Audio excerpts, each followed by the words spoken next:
Hello, people of the internet. My name is JD Shadow, and I want to hit the reset button on this year already. I lost a family member right before the end of the year, last year, 2021. Of course, we lost Bob Saget just recently, within the past week or so. And now we have sadly lost a legendary rocker, someone who I can go on record saying I was a big fan of. According to many sources at this point, who's probably picking up on the story, Marvin Lee, better known to everybody as Loaf, the singer who had recorded Bat Out of Hell alongside writer Jim Steinman, has passed away on January 21st, 2022 at 74 years old. Now, as probably everybody knows, Bat Out of Hell is probably one of the best-selling records of all time, still selling worldwide. Of course, that's not the only record he's ever made. He's made several records, and I can give you a few pointers about the type of singer he was, but a lot of people can remember him for the type of human being he was. There's a lot of stories about he was able to connect with all his fans. He always wanted to go over his set time. He always wanted to tell stories, talk with fans, and sadly I didn't get to go to any concerts. He never played at any place I was close to. However, one of the main things that I want to talk about is that Bat Out of Hell 2 was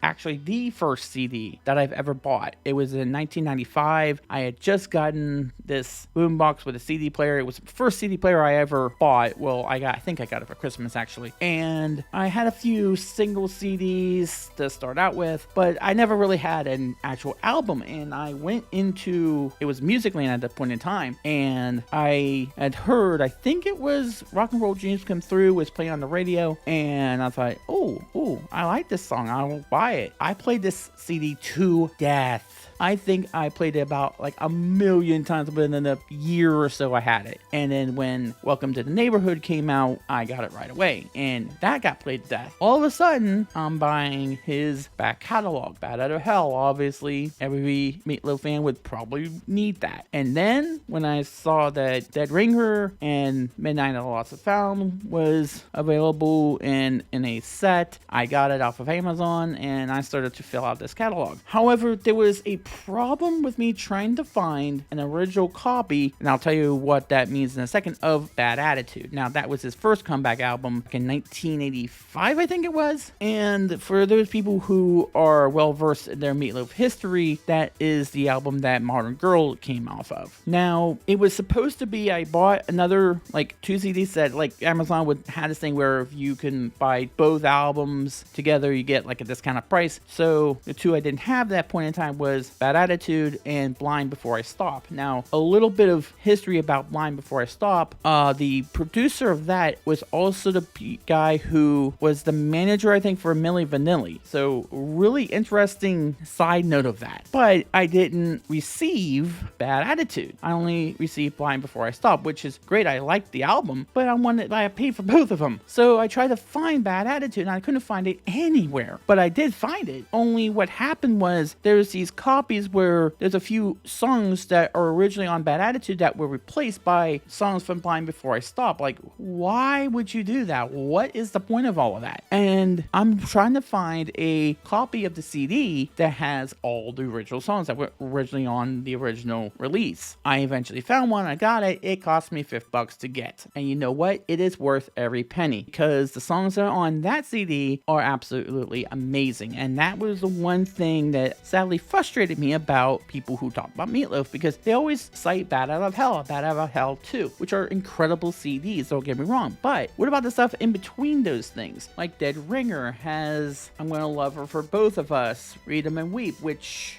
Jim Steinman, who was his usual go-to for songs to sing, later gave to Barry Manilow, and he made it a hit in his own right. I'll Kill You If You Don't Come Back, which is a incredible song. Actually, if you ever go and see that song like on YouTube or something like that, go and listen to it. It's actually a song about a guy who can't stand his girlfriend, can't stand that she's done all this stuff to make his life miserable, but he can't stand to be without her. And he's going to do the same miserable things. He's going to say the same miserable things that she's saying to him. He's going to do the turnabout's fair play there. Of course, Dead Ringer for Love is his duet with Cher, which is probably the most well-known track off of that album.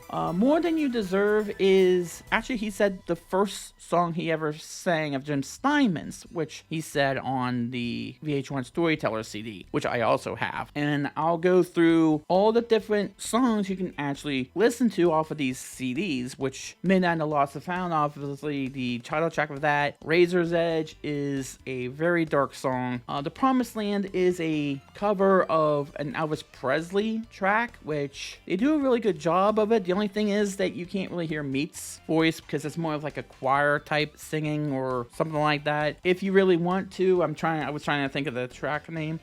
Bad Attitude, just about every track on that. You have Bad Attitude, Modern Girl, Nowhere Fast. One of the tracks that doesn't get recognized is Sailor to a Siren, which is an awesome track.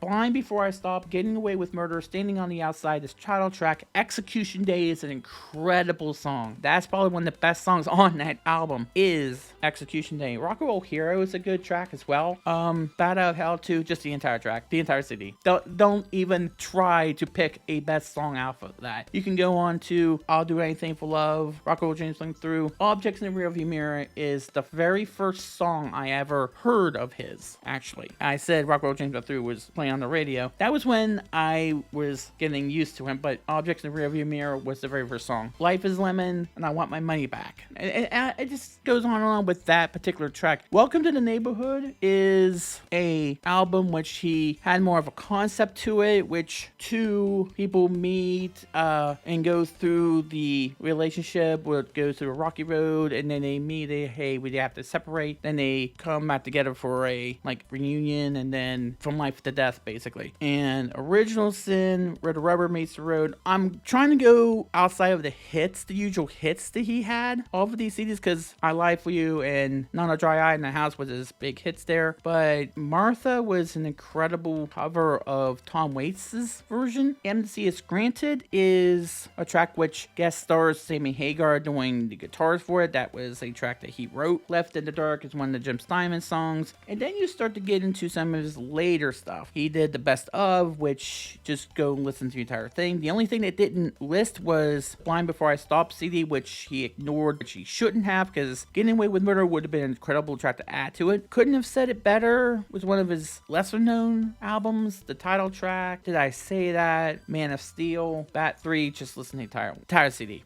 Just listen to the entire CD. Don't even try to ask for a favorite track of mine. Just the entire CD. Hang Cool Teddy Bear and Hell in the Handbasket, I didn't really listen to that much, although Los Angeles Loser is a good track off of Hang Cool Teddy Bear. And then I can't think of a favorite track off of the last CD he did, which was Braver Than We Are, and I wish his voice was up to that title track, which the title track was changed. I'm not sure why they did that, but it's an incredible song, and that you could tell that his voice wasn't the same as it used to be, and that was unfortunate. Is because he blew out his vocal cords so much during his career that by the time that he got to that album, you could tell that he put a lot of strain onto his vocal cords. He still performed like a boss. He still was a workhorse. And there was one other track that he had done off of Welcome to the Neighborhood called Where Angels Sing, and that was the final track off of that album. And I think that would be the perfect song for any eulogy, and maybe for his. Of course, a lot of people on Twitter right now are saying his name is Robert Paulson. That's because that's the character he played in Fight Club. And if you go watch Fight Club, you will understand why that character is so memorable. I won't say that here. And of course, he was Eddie in Rocky Horror Picture Show, which was not the original character that he was playing in the stage play. He was actually playing playing Dr. Everett Scott, which was the doctor that Brad and Janet were originally going to see before they got their car broken down. They had to go to that mansion, and we all know what happened after that. But yes, he had a lesser role in Rocky Horror Picture Show as Eddie, and Hot Patootie Bless My Soul was his song, and then he slayed it, basically. Let's just say that. However, this is a gut punch. This is a tremendous gut punch. Another one, 2022. Can you please stop? Can you please stop now? I am already over 2022 and it just started. So yeah, this is another huge loss. And I'm going to read to you the statement that his agent, Michael Green, confirmed. He died with his wife, Deborah, and his daughters by his side. Pearl Day, which was one of his backing vocals for a longest time. And he said, quote, "We know how much he meant to so many of you, and we truly appreciate all the love and support as we move through this time of grief in losing such an inspiring artist and beautiful man. From his heart to your souls, don't ever stop rocking." Indeed. And rest in peace to a legend who got me through a whole lot during my life. And that's why I wanted to make this as quick as I possibly can. Until next time, my name's JD Shadow, and sadly, that just happened.